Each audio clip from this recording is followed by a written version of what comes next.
அனைவருக்கும் வணக்கம்.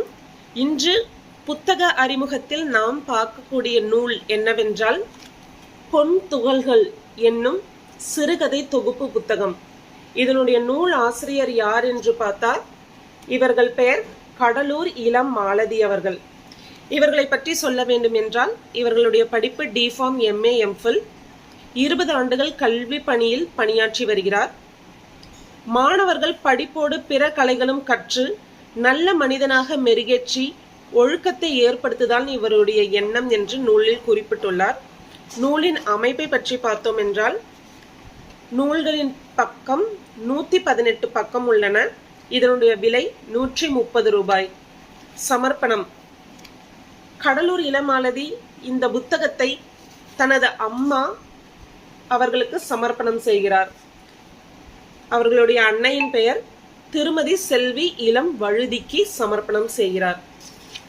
முன்னுரையில் பார்த்தோம் என்றால் நூலாசிரியர் என்ன குறிப்பிட்டிருக்கிறார் என்றால், இந்த புத்தகம் சமூகத்தை அப்படியே புரட்டி போட்டுவிட்டது, உள்ளத்தை உலுக்கிவிட்டது என்றெல்லாம் சொல்வதற்கில்லை. மனதின் மெல்லிய உணர்ச்சிகளை வைத்து வெவ்வேறு வகையான காலகட்டத்தில் எழுதப்பட்ட நூலாகும் என்று குறிப்பிட்டுள்ளார். பொருளடக்கம் பார்த்தோம் என்றால் இதில் 20 தலைப்புகள் உள்ளன, அதாவது 20 சிறுகதைகள் உள்ளன. தலைப்புகள் ஒவ்வொன்றும் நம்மை ஈர்க்கும்படியாக கதைக்கு பொருத்தமான தலைப்பாகவும் அவர் சூட்டியுள்ளார். அதில் ஒரு 5 தலைப்புகளை மட்டும் நாம் இப்பொழுது பார்க்கலாம். என் தோழி, மழை கோட்டு, மனைவியின் நண்பன், மனசும் கொலுசும், குற்றம் பார்க்கில், பிணைப்புகள், மூச்சு முட்டிய 3000, காலம் காத்திருக்காது, கணா கண்டால் கண்மணி. இப்படி இந்த தலைப்புகளும் நம்மை ஈர்க்கும்படியாக தான் இருக்கிறது. இந்த புத்தகம் முழுவதுமே நல்ல சிறுகதைகள் உள்ளன.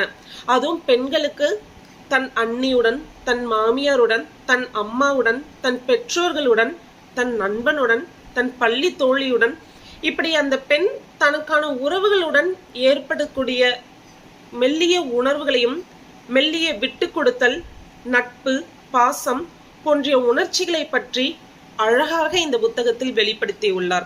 அதற்காக ஆண்களுக்கு இந்த புத்தகத்தில் எந்த கதையும் இல்லை என்று நினைக்காதீர்கள். ஆண்களுக்கும் இந்த புத்தகத்தில் கதை இருக்கின்றன. எனக்கு மிகவும் பிடித்த கதையை ஒரு சின்ன முன்னோட்டமாக சொல்லிவிட்டு இந்த நூல் அறிமுகத்தை முடித்துக் கொள்ளலாம் என்று நினைக்கிறேன். எனக்கு மிகவும் பிடித்த கதை என் தோழி. இதில் என்னவென்றால், கீதா என்ற ஒரு பெண் வாடகைக்கு வீடு தேடி அலைகின்றாள். அப்பொழுது ஒரு வீட்டை சென்று பார்க்கலாம் என்று நினைக்கும் போது கதவை திறக்கிறாள் பாரதி, தன்னுடைய பள்ளி தோழி. அவளுக்கு மிகவும் சந்தோஷம்.